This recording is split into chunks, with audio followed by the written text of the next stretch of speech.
명리는 크게 두 종류의 이론을 이해하면 해석이 가능합니다. 딱 두 가지 종류로 되어 있어요. 크게 구별하자면 첫 번째 음양오행론. 음양오행론은 뭡니까? 음양의 오행의 상생상극 이론이 있죠. 요걸 좀 더 발전시킨 이론이 바로 십신론이라고 하는 이론이에요. 십신론을 다른 말로 육신이라고도 불러요. 십신이라고도 부르고 육신이라고도 부르고 육신이라고도 불러요. 이거를 잘 이해하면 사주를 풀 수 있어요.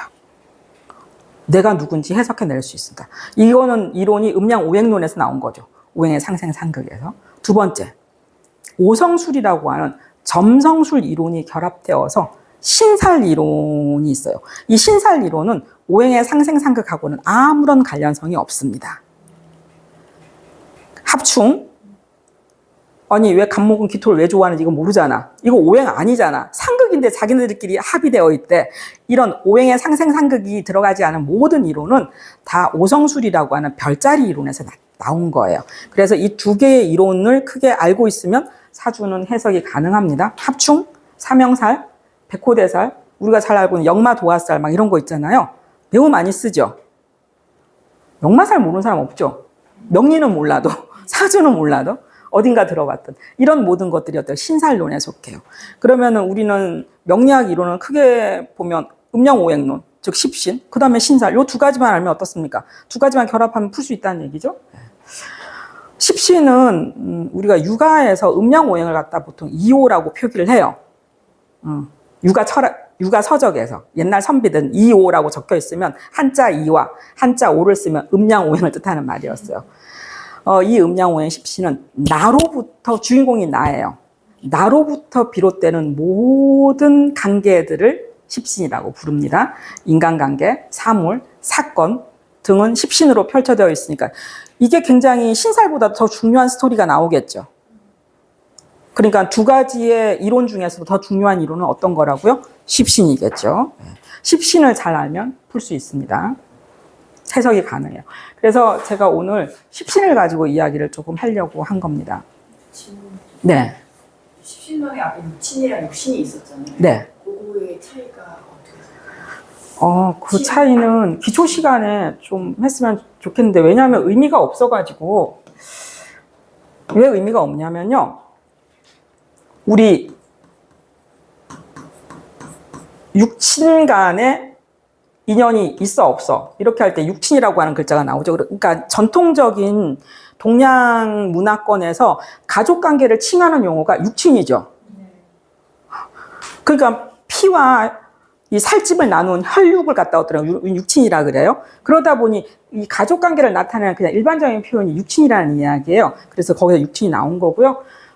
그러다 보니 옛사람들은 요런 비겁, 식상, 재성, 간살, 인성 중에서 나로부터 비롯되는 관계에서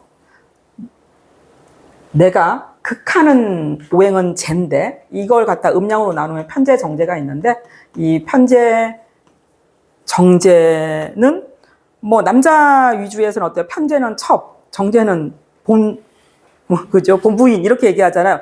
근데 둘 다 어때요? 나의 소유물들이죠. 부하직원은 여러분 무섭지 않잖아요. 약간 좀 뭐 까탈스러운 부하직원이든 정상적인 부하직원이든 그죠? 이들을 그냥 한 가지 종류로 해서 재성이라고 표현을 했어요. 그래서 이들을 그냥 한 가지로. 그러면 이게 한 가지 종류가 되겠네요. 그리고 식신과 상간은 얘네들의 성향이 좀 달랐어요. 글자의 의미 자체가. 그래서 식신은 식록복, 먹을 식자를 썼잖아요. 식록복의 의미고 상간이라고 하는 건 그 역모의 조짐이죠. 관성을 해치는 거니까 나의 명예를 해친다는 의미에서 글자의 자체로서 이들의 성격은 다르기 때문에 식신과 상간은 또 다른 이 종류를 갖다 한꺼번에 모이지 않고 하나하나로 달리 표기했어요. 자, 편간과 정간. 우리는 제일 무서운 게 나를 극하는 오행이죠. 나를 죽이러 들어오는 오행. 그런데 편간은 극악무도하게 죽이러 들어오고 정간은 그래도 나를 좀 봐주면서 음양이 다르니까 그렇게 죽이러 들어와요. 그래서 얘들은 약간 성향이 다르다 그래서 또 한 가지 종류로. 자, 편인정인.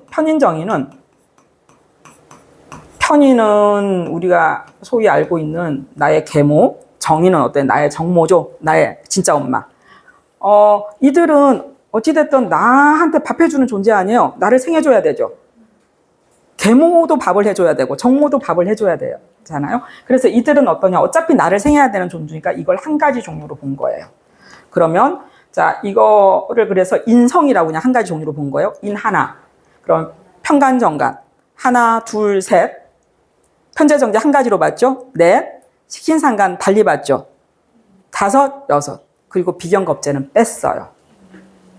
그래서 비견격, 겁제격이 없는 거예요. 그러면 이렇게 해서 모두 몇 가지 종류가 된 거예요? 육신이 된 거죠? 6가지 종류가 된 거죠?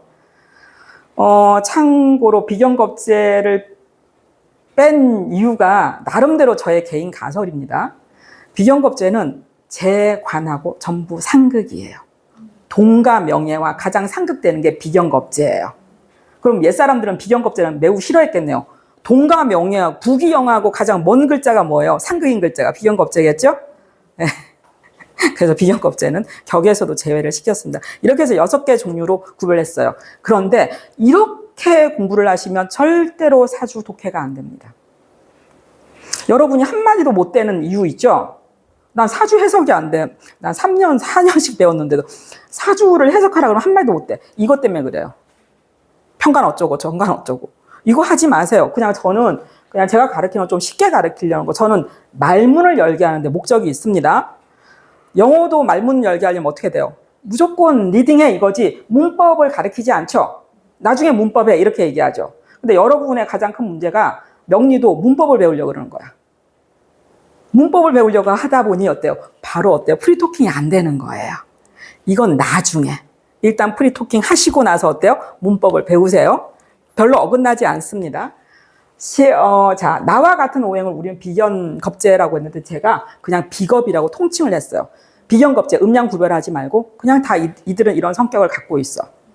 나를 생하는 오행은 식신상간인데 식신상간은 그냥 식신상간을 구별하지 말고 그냥 식상이라는 의미에서 그냥 바로 보시라는 이야기고.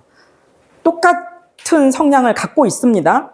자, 비견겁제는 우리 엄마가 나를 생하는 거예요. 예를 들어서 이걸 제가 여러분 프린트물에도 이 부분은 있습니다. 그래서 프린트물을 봐도 되고 일단 이런 형태로 되어 있죠. 다시 이걸 갖다가 여러분 보기 좋게 오행의 상생상구로 정리한 거예요. 십신을. 자, 이러면 좀 더 이렇게 눈에 보여서 이해하기가 쉬울 거예요. 자, 앞에 보면 목일간 출생자라고 해놓고 여자라고 적어놨습니다. 이상하게 꼭 이렇게 음양의 균형을 잡기 위해서 청일점이 있더라고요. 이거 전부 다 음만 있으면 안 되잖아. 그래서 항상 어때 자연의 섭리가 항상 그렇게 만들어 놓았습니다. 50% 아니면 어때 40% 60%면 어떨까 균형이 잡히는 거예요. 목은 근데 여성분들은 제가 음양 조금만 얘기했는데 양은 명예라 그랬죠. 음은 돈이라 그랬죠. 근데 양은 남자라 그랬고 음은 돈이라 그랬죠? 여자분들이 많은 게 아무래도 돈이 됩니다. 무슨 이야기인지 지금 음양만 가지고 조금 이야기해도. 자, 예를 들어 내가 목일간이야. 목이 나 자신이야. 그죠? 목이 나 자신이야. 그런데 목은 누구로부터 생을 받냐면 수로부터 생을 받죠? 그러면 목을 태어나게 한 사람은 뭐냐면 나의 모친이죠. 그래서 나를 생하는 오행을 갖다가 우리는 인이라는 용어로 다시 바꿨는데 결국은 나한테는 모친이 되고 모친이 낳은 같은 목들은 어떻습니까? 이 빗자는 비교하다, 견주다, 비교당하는 관계들 아시죠? 그러면 형제 자매들은 항상 비교당하죠. 장남은 그런데 차남은 왜 그러냐 뭐 이런 거 있잖아요. 차남은 저렇게 똑똑한데 장남은 왜 그러냐.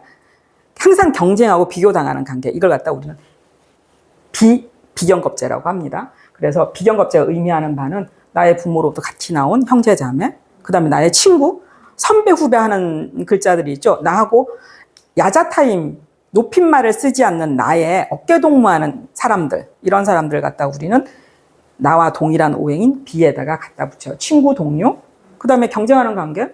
자, 친구, 동료, 경쟁하는 관계가 많으면 어떨까? 내 마음은 어떨까요? 승부욕이 나죠. 경쟁심이 생기죠. 그래서 비견겁제가 많은 사람은 경쟁심과 승부욕이 있다는 얘기예요. 그러면 어때요? 기질이 좀 강하겠네. 저는 경쟁심이 없어요. 그래서 출세를 못한 것 같아요. 자, 비경겁제가 약한 사람은 외롭죠. 형제 친구가 없는 사람이잖아. 아니면 형제 친구가 작거나 수많은 사회적인 친구들은 많지만 진심으로 마음을 나눌 친구가 없다는 이야기죠. 진실한 우정. 이게 비경겁제라는 이야기예요. 승부욕, 투쟁심 이런 거 많습니다. 그리고 나하고 똑같은 목들이 많게 되면 어떻습니까? 나의 성향은 고집과 독립심이 많아지겠죠? 자, 이 목은요, 누구하고 전부 다 극관계냐면 이 이게 재물제자죠? 그 다음에 이 비경겁제는 누구하고 극관계냐면 나를 극하는 오행, 바로 나의 감투, 명예라는 글자하고 극관계예요. 그러니까 비경겁의 단점이 확 보이죠? 그런데 어때요? 승부심, 경쟁심 이런 거에서는 어떨까? 비경겁을 따라올 수가 없겠죠. 힘이 강한 글자예요, 비경겁제는. 그리고 독립이나 주체성이 많은 글자이고요. 이걸 갖다 고집이라고 제가 이야기를 한 거고요. 자, 내가 생하는 오행. 내가 생하는 오행은 내가 만들어내는 음식이잖아요. 내가 키우는 농작물이 되겠죠. 그래서 식입니다. 보통 식상이라고도 얘기하고 식이라고도 얘기하는데 저는 그냥 비식재간인이라는 표현을 즐겨 써요.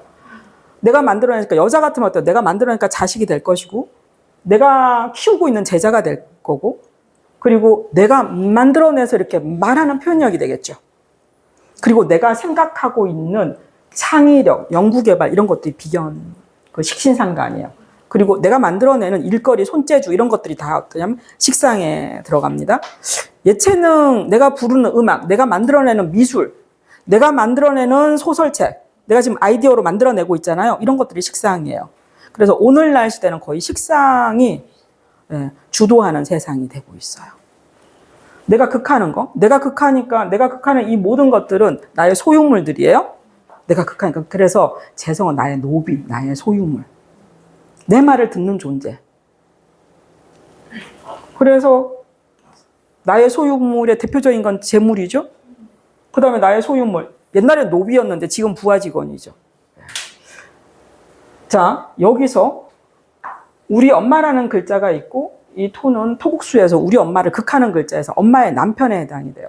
여기에서 항상 십신은 모자 관계와 그 다음에 남자는 무조건 십신 관계에서 관이 남자예요. 자, 남자는 명예와 감투 좋아해. 여자는 뭘 좋아해? 돈 좋아하죠. 자, 음양의 속성, 여자가 뭘 좋아하는지 남자가 뭘 좋아하는지 그 속성을 알면 싸울 일이 없어요. 하성 남자는 뭘 좋아한다고? 명예, 감투.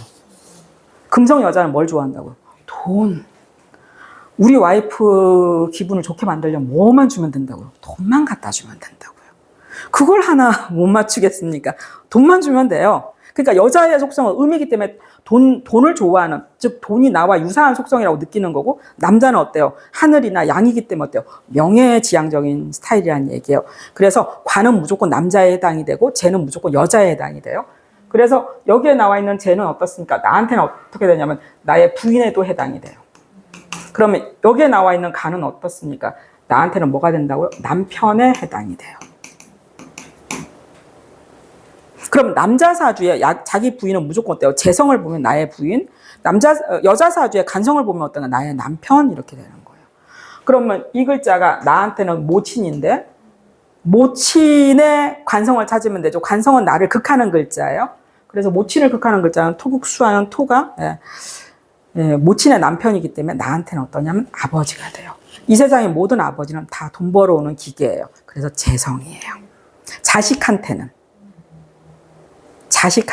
재성에 해당이 됩니다.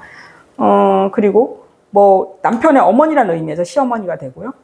나중에 외손주 부친 이거는 정규 강좌 때 조금 자세히 할 거고요. 나를 극하는 글자를 관이라고 합니다. 보통 평관, 정관 하는데 그냥 통칭하여 관살, 관. 관은 나라잖아요. 나라는 나라법이죠. 그래서 이 관이라고 하는 글자에는 나라법의 의미가 있어요. 그러면 법을 잘 지키는 사람, 모범생, 모범, 그죠?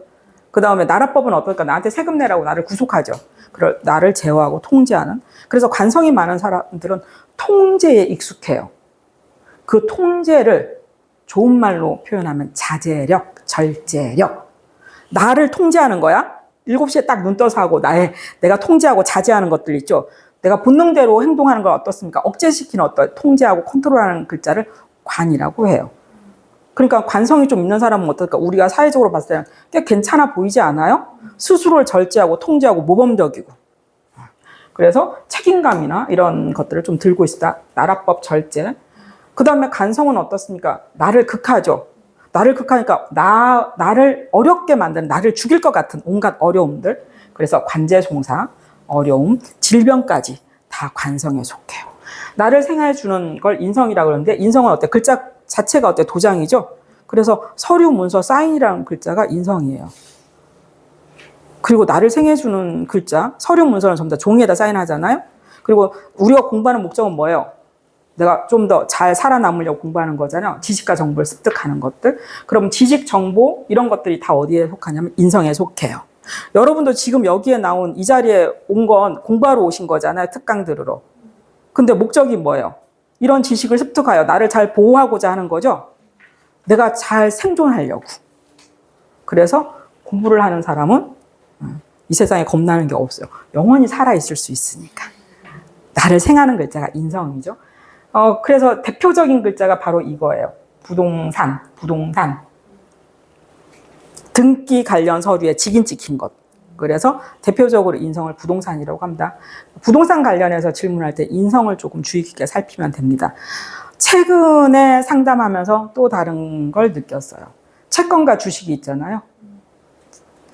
이 인성은 권리증을 의미하거든요. 자격증, 권리증, 도장 찍힌 거, 직인 찍힌 거.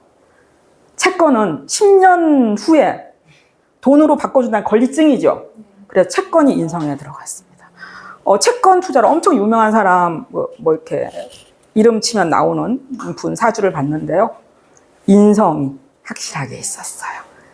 그런데 본인은 주식 투자하면 안 된대요. 주식은 바로 현금화 시킬 수 있는 거죠. 현금화 시키기 좀 어려운 것들, 국가의 등기 권리증이 있는 것들, 이런 것들은 인성이에요. 그럼 현금은 여기에서는 어디로 보는 거예요? 그럼 주식은 바로 현금화 시키는 거죠. 여러분 주식 투자하는데 여러분 주식 이 증서를 갖다 여러분 가지고 계시나요? 다 증권사에 있죠. 여러분 통장. 근데 보지도 못했죠. 근데 팔죠. 다 재성이에요. 현금화 시킬 수 있는 건 재성. 뭔가 권리증 형태로 되어 있는 건 인성. 권리금 장사하는 거 있죠. 권리증, 권리금 장사 다 인성입니다. 그러면 우리가 학원을 하는 분들은 어떻습니까? 학원이나 교회, 종교단체, 예를 들어 교회를 사고 판다 이러면 다 뭐예요? 인성이죠. 공부 많이 한 사람들은 어떻습니까? 권리금 장사를 해야 되는 거예요. 공부를 많이 한 사람은 인성이 좋기 때문에, 또는 인성의 기운이 왕하기 때문에 그런 거잖아요. 그럼 우리들은 어떻습니까? 어떤 장사를 해야 돼요? 부동산, 권리금 이런 것들을 위주로 어떻습니까? 우리가 써야 된다는 거죠. 네, 오늘 여기까지 간단하게 지금 시간 관계상 제가 좀 더 하고 싶어도 정규 강좌에서 좀 이런 것들을 갖다가 좀 같이 해야 될 것 같습니다. 그래서 정규 강좌에서 이런 부분들을 같이 얘기해 보도록 하겠습니다.